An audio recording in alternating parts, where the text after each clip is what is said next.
let's talk about the tea behind Herron v. Barnard. So, like, Herron v. Barnard was this major deal in the legal world where the court had to figure out who owns what in houses and buildings. This fierce showdown happened in the Missouri Court of Appeals in 2013. The reason court cases like this are important is because these court cases set precedents for how we rule on stuff in the future. Basically, it's like a handbook telling us how judges interpret the law.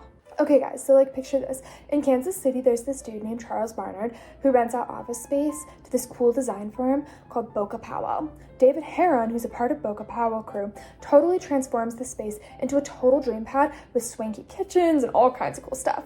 But when Boca Powell bails early on the lease and hands Herron some office gear, a full-on showdown erupts over who owns what. Herron's all like, this stuff is mine, but Barnard's like, nope, it's mine because of the lease. Court case is pretty important under the idea of the fact that it's helping us determine what is real property, what is personal property, and what becomes a fixture. Real property is kind of like the land and a building that might sit on it. It's something that you can't move easily. On the other hand, you have personal property, which is like something like this microphone that I can move all around wherever I want it to be. On the other hand, a fixture is pretty much something that could be considered personal property. However, it's not because it's attached to the real property. So think of like a door or a window. Technically, I could remove it pretty easily and then move it around to wherever I want it to be.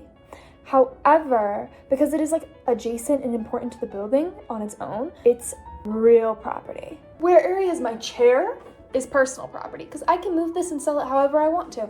And it's not considered real property because the building doesn't need my chair to function. Pretty much what ended up happening in this ruling is that they were kind of like, okay, Barnard, you can keep some things like the door and the transform, but we're not exactly sure about the rest. Herron was like not ready to give up just yet. He took the fight up a notch with an appeal. And guess what? The higher court agreed about the door and the transform, but they said they needed more information about the rest of the stuff. They basically said that, yeah, some things are a part of the building, but we still need to figure out who owns what. Long story short, Herron and Barnard is pretty much showing how complicated property law can be when you don't specifically explain who owns what and why. It was like a real life game of finders keepers, but with lawyers in courtrooms instead of it just being a playground game.